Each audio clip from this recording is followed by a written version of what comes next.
महादेवी वर्मा जी का जन्म 26 मार्च 1907 को उत्तर प्रदेश के फारुखाबाद में हुआ था तथा उनकी मृत्यु 11 सितंबर 1987 को हुई थी। उनका परिवार बहुत संस्कारी और पढ़ा लिखा था। उनके पिता का नाम गोविंद प्रसाद वर्मा और मां का नाम हेमरानी देवी था। बचपन से ही महादेवी बहुत ही संवेदनशील और कल्पना करने वाली लड़की थी। उन्हें लोगों का दुख दर्द समझने, प्रकृति की खूबसूरती देखने और समाज की छिपी भावनाओं को महसूस करने की अलग ही क्षमता थी। महादेवी वर्मा की शुरुआत पढ़ाई इलाहाबाद के स्कूलों में हुई। इसके बाद उन्होंने इलाहाबाद विश्वविद्यालय से ग्रेजुएशन और पोस्ट ग्रेजुएशन किया।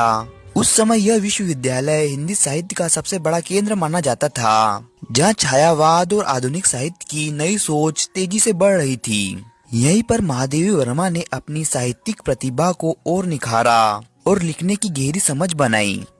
महादेवी वर्मा जी की साहित्यिक यात्रा।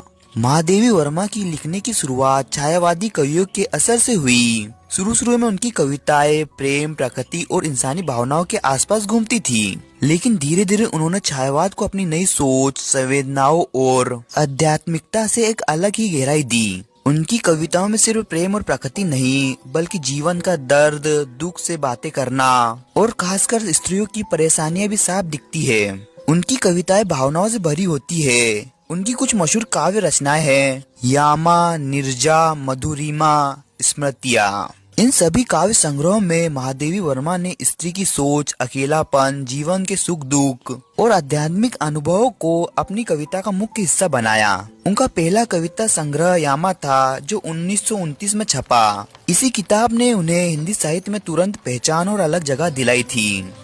अब बात करते हैं महादेवी वर्मा के निबंध और आलोचना। महादेवी वर्मा सिर्फ कविता ही नहीं लिखती थी, वो शानदार निबंधकार और साहित्यिक आलोचक भी थी। उनके निबंधों में जिंदगी के अनुभव, समाज को देखने का नजरिया और इंसान के मन की गहराई तक जाने वाली बातें मिलती है। उन्होंने खास तौर पर स्त्रियों के जीवन, उनकी समस्याओं और समाज में अलग अलग पहलुओं पर बहुत साफ और गहरी बातें लिखी है। उनके प्रमुख निबंध संग्रह है आत्मा की खोज, साहित्य और जीवन और पत्रिका। महादेवी वर्मा ने आलोचना में भी बड़ा काम किया है।